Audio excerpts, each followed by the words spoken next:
est un hôtel à Dieu si nous le donnons à Dieu. Amen.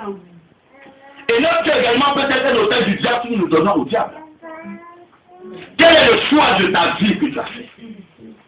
Ton cœur appartient à Dieu et tu voudrais que Dieu fasse de ta vie un hôtel, un témoignage, ou tu préfères t'allier au diable.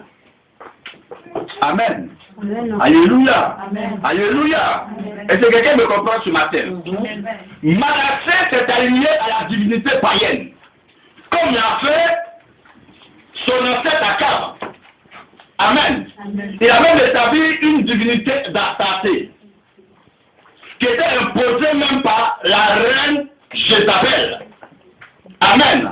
Et ce serpent qu'il appelait en fait c'était des esprits de divination. Amen. Des personnes qui se disent prêtes, qui se disent qu'ils invoquent Dieu alors que c'est des démons qu'ils invitent dans la vie des autres. Amen. Hier, avant-hier, j'étais très choqué quand j'ai vu dans une chaîne malienne où dans un village très éloigné, un féticheur, j'appelle même maman venir voir, un féticheur qui devait faire en fait la fête des coqs. C'est-à-dire qu'il devait sacrifier des coqs et puis partager à tout le monde. Mais la chose qui m'a étonné, c'est que pendant qu'ils étaient en train de faire leur adoration, le féticheur a dit, il dit au Dieu, voici les offrandes. Toute la bénédiction qu'il a apportée au village, mais on lui présente les offrandes et on paye la dîme des offrandes. J'étais étonné. Alléluia. C'est des choses qui sont tirées dans la Bible que le diable peur. Donc nous qui avons la connaissance, si nous voulons nous écarter de ces choses, alors que le monde des païens même a la connaissance de ces choses, c'est que nous sommes en train de nous séduire nous-mêmes. Alléluia. Je dis mon Dieu, voir, tu sais qui parle de dîmes. Mais Dieu a voulu que j'entende ça. Alléluia. Parce que les Juifs, le peuple d'Israël, après la récolte, apportaient la dîme de leur récolte. Donc c'est un peu l'image de la Bible, mais ils l'utilisent d'une mauvaise manière. Amen. Alléluia. Donc l'autel en lui-même est un fondement que l'être humain lui-même peut établir. Amen. Amen. L'autel peut être visible comme l'église est un autel de Dieu. Alléluia. Mais si l'église est un autel de Dieu, nous devons marcher selon les principes de Dieu. Donc pour reconnaître véritablement l'autel de Dieu, il te faut savoir si ce qu'on te dit sort de la Bible. Si ça ne sort pas de la Bible, alors ça veut dire que quelque part il y a quelque chose qui ne cloche pas. Amen. Toi-même, également, tu peux bâtir un autel spirituel qui est dans ta vie, qui est la colère. Parce que quand tu es nerveux, tu as envie de faire du mal. Donc tu adores la colère. Alléluia. Amen. Alléluia. Amen. Tu peux bâtir un autel qui est l'impudicité, donc tu ne veux pas t'en défaire. Tu peux bâtir un hôtel qui est le mensonge dont tu ne peux pas t'en défaire. Donc chacun de nous ici a un hôtel dans ta vie dont tu ne peux pas t'en défaire. Mais ce matin, tu peux renverser ça au nom de Jésus de Nazareth. Alléluia. Alléluia. Souvent, on a le comportement du père. Souvent, on a le comportement de la mère. Mais d'où ça vient? Ça vient des ancêtres. Donc c'est une génération qui subit ces choses-là. Quel est l'héritage que tu vas laisser à tes enfants? Est-ce que c'est un hôtel positif ou un hôtel négatif? Alléluia. Alléluia. Gloire à Dieu. Donc, si tu comprends avec moi, l'hôtel en fait est un lieu de communication. Où tu peux adresser des prières, des paroles à la divinité que tu adores. Alléluia. Amen. Amen. Tu peux bâtir ton hôtel. Mais quel est l'hôtel que tu bâtis?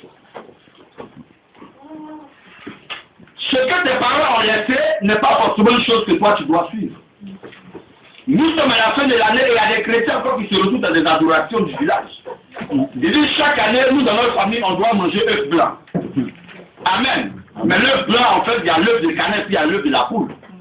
Mais on sait que l'œuf de canin également est un œuf qui sert beaucoup à l'adoration. Donc si déjà même tu sais qu'en tant que chrétien, avec les enseignements que tu reçois, l'adoration que fait tes parents n'est pas une bonne adoration, comment ça te ressaisir? Sinon tout ce que tu vas rechercher, tu ne pourras pas les avoir parce que tu es en deux divinités. Dis à ton frère, sois situé un peu. Sois situé un peu. Dis-lui, sois situé. Amen. Alléluia. Les renseignements que nous recevons à l'église nous interpellent, bien amis. Ça t'interpelle, ça m'interpelle à moi qui suis aussi serviteur de Dieu. Parce que tôt ou tard, nous allons nous retrouver devant le trône de Dieu et chacun va rendre compte de sa vie. Tu peux être heureux sous la tête si on te dit tout ce que tu veux, mais tu auras bâti ta vie sur un mauvais fondement. Il y a des gens qui ont décidé de donner leur vie au diable. Donc le diable est le maître de leur vie. Mais si toi tu acceptes le Seigneur Jésus, alors sois également un exemplaire pour que tous ceux qui te regardent puissent tirer exemple de toi. Mais si tu n'es pas exemplaire, personne ne s'attachera à toi. Et tu vas voir que ta vie va tourner en rond parce que tu es partagé entre deux divinités. Amen. Alléluia. La Bible dit que si tu n'es ni chaud ni froid, je te vomirai. Donc quand tu es vomi, tu appartiens au diable. Alléluia. Alléluia. Que chacun de nous ici commence à prendre conscience de sa vie. On va lire ensemble Luc chapitre 16, verset 15.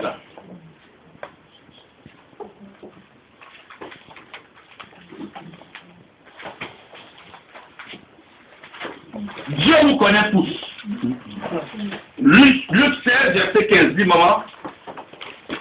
Je lis la parole de Dieu. Jésus leur dit,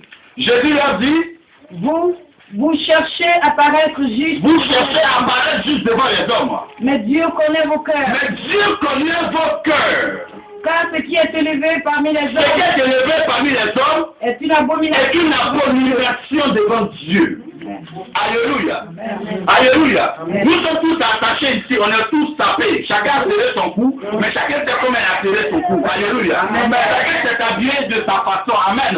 Mais quand tu sortais, tu savais que tu étais très bien habillé. Mais que l'image que reflète ton habit est la même image que reflète ton cœur. Alléluia. Tu t'habilles pour plaire aux hommes, c'est vrai. Mais on s'habille également pour plaire à Dieu.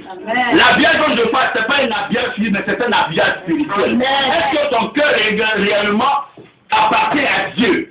Est-ce que tu as décidé réellement de changer de vie? Est-ce que tu as décidé réellement d'appartenir au Seigneur Jésus? Tu peux te cacher devant les hommes. Tu peux m'aller voir les cramorochets. Ça, c'est ton affaire, c'est ton business. Mais sache que Dieu te connaît. Sache que si le pasteur ne voit pas, c'est pas un problème. Sache que si le frère ne voit pas, c'est pas un problème. Mais toi, tu seras en train de te créer des problèmes. Et à la fin, tu vas te retrouver tout seul. Alléluia. Alléluia. Dieu, nous voulons être élevés devant les hommes. Et tous les hommes également ne recherchent pas le royaume des cieux, mais chacun court vers son plaisir, vers le plaisir de ses yeux. Ce qui est beau aux yeux des hommes n'est pas forcément beau aux yeux de Dieu. Alléluia. Tu recherches que les gens t'adorent parce qu'au début tu n'avais rien, mais tu voulais forcément devenir riche pour qu'on dise voici l'homme fort. Mais devant Dieu tu es très faible. Parce que le fondement sur lequel tu as bâti ton hôtel est un fondement satanique. Et tout ce qui vient du diable est la mort. Alléluia. Dieu connaît notre cœur. Soyons bien assis sous les chaises. Mais de même que la chaise ne te fait pas tomber, arrange ça pour ne pas que ton cœur aussi ne te fasse tomber. Alléluia. Alléluia. On a loué le Seigneur ce matin, c'est vrai. Mais chacun a loué le Seigneur de sa manière. Tu as adoré le Seigneur ce matin, mais chacun adore Dieu à sa manière. Alléluia. Alléluia. Est-ce que tu peux commencer à prendre conscience de ta vie? Parce que l'autel que Manassé a bâti ne plaisait pas à Dieu. Peut-être que Dieu te laisse au temps de te repentir, mais ne pense pas que tu es le plus beau de la terre. Donc tout ce que tu peux faire, ça va plaire à Dieu. Bien aimé, te trompe-toi. Parce que c'est un chemin très dangereux que tu es en train de prendre. Tu peux peut-être dormir dans l'impudicité. C'est un hôtel que tu aimes. Tu peux dormir dans le mensonge. C'est un hôtel que tu aimes. Et c'est tellement beau. Tu penses que ça te construit, mais c'est une gangrène qui te ronge à petit feu. Au moment où tu vas prendre compte, tu vas te rendre compte de la situation qui t'arrive, ça sera déjà trop tard. Alléluia. Alléluia. Alléluia. Alléluia. Nous sommes des enfants de Dieu. Et la Bible déclare aussi longtemps que l'enfant demeure un esclave, il n'en dit pas rien d'un esclave. Amen. Aussi longtemps qu'il demeure un héritier, il ne dit pas rien d'un esclave. Si tu as reçu l'héritage de Christ, ne te comporte pas comme un enfant. Manassé a reçu un héritage, mais il se comportait comme un enfant. Il a vu ce que son père a fait. Tu as tes deux yeux, tu as tes oreilles, tu as ton nez, tu sais parler. Ce que ton père a fait, si ce n'est pas bon, tu l'as détruit, alors tu peux aussi détruire. Mais si tu acceptes, c'est que tu détruis, tu prépares un avenir négatif pour tes enfants. Alléluia. Alléluia. Comment tu as réalisé que ta vie n'évolue pas? Ce n'est pas le sorcier, c'est toi-même. Alléluia. Tu es ton propre sorcier. Tu peux jeûner pendant 45 ans. Mais tu ne pourras jamais changer parce que toi, tu n'es pas sincère avec toi-même. Amen. Alléluia. Sois sincère avec toi-même et avec Dieu. Dieu connaît ton cœur. Regarde ton cœur un peu. Est-ce que tu vois ton cœur? Tu vois ton habit. Mais Dieu sonde ton cœur. Pendant que tu es assis et puis je parle là, peut-être un peu de murmurer. Mon ami, c'est ton billet. Je vais dire ce qui est normal. Amen. Amen. Je ne peux pas vendre ma vie pour te faire plaisir. Amen. On va lire ensemble Deutéronome 27, verset 15. Amen. Deutéronome 27, verset 15. Aujourd'hui, on fait plaisir aux gens. Mais dans le plaisir qu'on leur donne, on les tue. Dis-lui la vérité. Il veut y prendre. À la fin, il va t'asseoir, il va réfléchir pour dire vraiment, tu m'as dit la vérité. Deutéronome 27, verset 15. 27, verset 15. Dis, maman Mathieu. Je lis la parole de Dieu. Maudit soit l'homme qui fait une image taillée. Maudit soit l'homme qui fait une image taillée.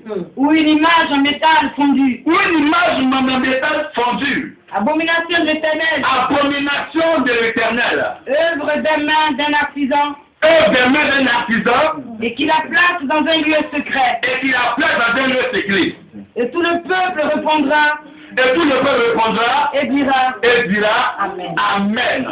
Amen, ça veut dire ainsi soit-il. Amen. Alléluia. Alléluia. Amen. Chacun de nous ici, dans chaque famille africaine, la bien-aimée, on a nos parents qui ont leur petit monument qui est là, où ils mettent un paille blanc dessus, et avec des coris. Quand tu vois même l'image là, bien-aimé, ça n'a rien à voir d'un être humain. C'est un démon qui est là. Amen. C'est une chose qui est faite de la main des hommes. Amen. Et chaque jour, nos parents, nos mamans préparent le foufou. Pendant qu'il n'y a pas la nourriture à la maison, mais préparent le foufou bien mulet avec du piment dessus et avec œuf au-dessus. C'est le trophée qui est là. Amen. Elle prend le pain, va donner ça à la divinité. Elle prend une bouteille de gin, elle boit, ou bien le père boit, il le met dans sa bouche et puis verse comme ça. Pia. C'est une aspersion qu'il apporte dans la maison. C'est des démons qui lancent dans la maison. Amen. Et le lendemain matin, le foufou n'a pas disparu, l'œuf aussi n'a pas été consommé. Alléluia. Et le père vient, il prend, il dit merci. Et puis il se remue un peu. Amen. Il va et jette. Il va et jette. Il ne le sait pas qu'il invite des démons à venir prendre place sur l'hôtel qu'il a bâti dans sa propre maison. Et il y a des gens qui bâtissent des hôtels où ils ne vont pas avec leurs femmes dans la semaine, soit ça peut être un jeudi ou un vendredi. Amen. C'est-à-dire qu'il y a une alliance avec Wata. C'est pas Mamou, c'est Wata. C'est pas grand-mère de quelqu'un. Alléluia. Wata, c'est la sirène des eaux. Et tous les jeudis ou vendredis, il est en blanc. Quand il est en blanc, il ne va pas mettre sa femme, mais il s'attend à recevoir sa femme de Dieu. Amen. Et ce homme-là, s'il y a des enfants, ce démon-là possède tous ses enfants. Et ces enfants ne pourront pas se marier. Ils iront de femme en femme. Amen. Parce qu'ils sont dans une adoration. Si tes yeux ont vu ces choses que tu t'es converti, bien aimé, commence à te lever pour renverser l'autel de tes parents. Parce que tu ne pourras pas te marier si tu ne détruis pas ces choses-là. Amen. Pour toi, c'est des canaris. Tu te trouves en bas du lit avec une viande d'abouti bien séchée. Amen. Je vous dis, et ça se trouve dedans avec du kaoulé. Parce que le kaoulé, les génies aiment beaucoup le kaoulé. Et tous les jours, il est dedans. On dit, papa, faut qu'on dise en prière. Va avoir prié, il est en train de faire. Il est en train d'envoûter toute la maison et ses enfants. Amen. Alléluia. Et quand nos parents meurent, c'est nous qui prions les conséquences. Parce que quand l'enfant ne suit pas ce que le père fait, les démons se lèvent contre les enfants. Et quand tu n'as pas renoncé, il y a un problème dans ta vie. Alléluia. Dans notre famille aussi, pour avoir un enfant, on va voir Tanoé. Tanoé, c'est une adoration, c'est vrai. Mais l'esprit qui domine Tanoé est un gros serpent python. Amen. Et c'est lui que tu veux un enfant, il te donne l'enfant. Tanoé t'a donné. Amen. Mais quand tu